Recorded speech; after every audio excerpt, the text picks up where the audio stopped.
Welcome to Truehost Academy. In today's video, we'll be discussing how to use keywords for SEO to boost your website's visibility. Keywords are essential in helping search engines understand your content, making it easier for people to find you online. So, what are keywords? Simply put, they are words or phrases people type into search engines when looking for information.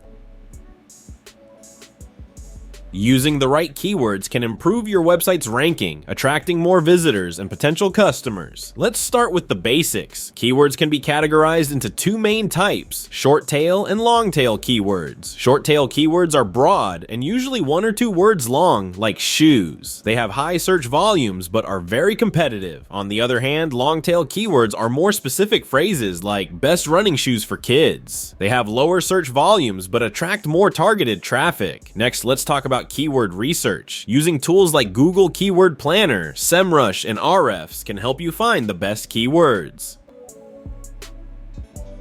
Google Keyword Planner is great for beginners, showing related keywords in their search volumes.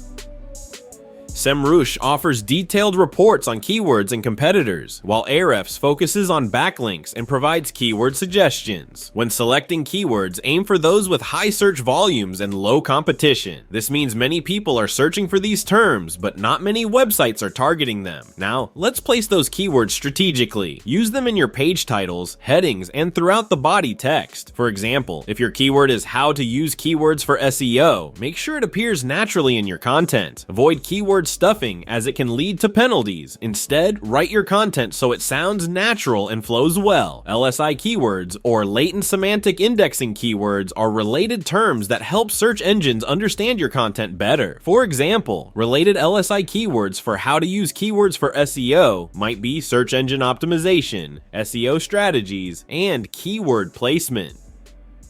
Understanding search intent is crucial. It refers to what people are looking for when they type something into a search engine. There are three main types: informational, navigational, and transactional. By aligning your keywords with user intent, you can create content that meets your audience's needs, making it more relevant and effective. A clear structure is essential for SEO-friendly content. Start with an outline, using your keywords in headings and subheadings. Create compelling titles and meta descriptions that include your main keyword. This helps grab attention and improves click-through rates. Finally, monitor your keyword performance using tools like Google Analytics and Search Console. Regularly update your content based on how your keywords are performing. If a keyword is driving traffic, use it more often. If it's not working, replace it with a better one. Keeping your content fresh and relevant is key to maintaining high rankings. To wrap up, using keywords effectively can significantly boost your website's visibility. By choosing the right keywords and using them wisely, you can attract more visitors and potential customers. So start implementing these strategies today and watch your site traffic grow. Share your experiences with using keywords for SEO in the comments below. Don't forget to subscribe for more tips and strategies on SEO. Thanks for watching, and see you next time at Truehost Academy.